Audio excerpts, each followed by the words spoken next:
I can relate with you with the drugs. I can relate with you with the alcohol. Can you help me understand the cutting thing? Because it's apparently a really big problem. It is. I sure can. I hope that the way I'm going to describe this is sane sounding, but it's actually not a very sane thing to do. So maybe it won't sound sane.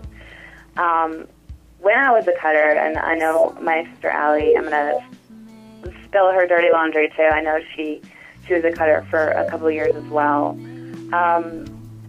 Personally, I knew, I don't know how to say this in a way that's not going to sound crazy. So I knew that I was sick. I knew that I was sick inside, that I was decaying. Ultimately, it came because I was searching and pushing away from God. And I knew that I just had, it just felt like I was just overrun by darkness and overrun by evil. So when I first started cutting, it was symbolic to me of how they used to, in the old days, I guess, it's called bloodletting. And what they would do is they would cut and they would let some blood or infected blood, they would do it when people were sick, and they would be thinking that they'd be letting out some of the infected blood, and that it would eventually make them better.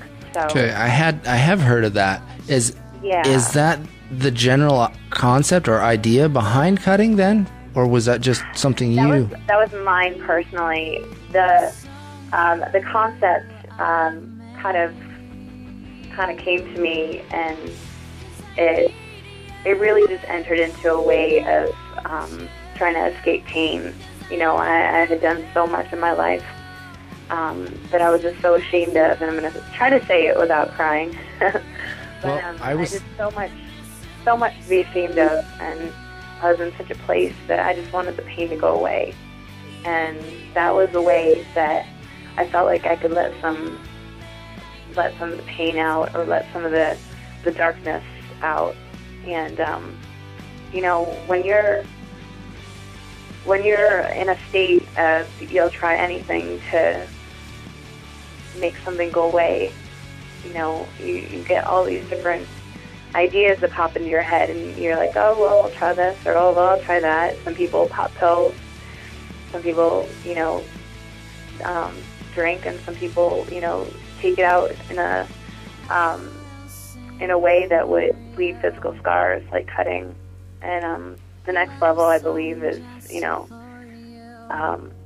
reaching out and just taking your own life, or having a suicidal attempt. And it all stems back to trying to escape something. One thing sounds better than another, so it's like, take one pain over another. If you're, we run into it a lot with people who are being bullied, and I was bullied in school, and so was Josh and Allie, and it really forces a lot of anger and a lot of pain inside. And so, when you're somebody who you don't know where to go, and you don't have Christ, or you don't want to look to Christ for an answer or for an out, you certainly go for an internal answer, and we all know that we can't answer our own questions, and that we can't save ourselves. So when we come up empty in that, I believe that's where it's a state of being where you're just so empty and alone, and it's a hopelessness, and it's just an escape for the pain. And I believe that when people cut, that's their way of releasing the pain that they feel. And ultimately, it's such a sad state to be in, and it's so it's a state of brokenness, and it's a hopelessness that ultimately can lead to people taking their own lives. So that's why we're here. That's why we're doing this. Amen. Because we want to touch people. We want to help bring them out of the darkness that would lead to something like that. So I can see, in a weird sense, I can almost see cutting then, or that practice, as an act of works in a weird way.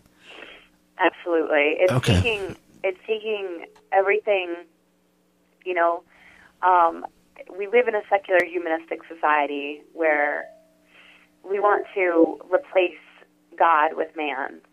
And the Bible tells us over and over that there's nothing that we can do aside from being with God. On our best day, we can offer filthy rags. So God even tells us that when we're close to Him, what we have is nothing. And when we're away from God, and when we're searching, the way that we can try to remedy ourselves or try to heal ourselves is it turns inward, and it's definitely self-destructive.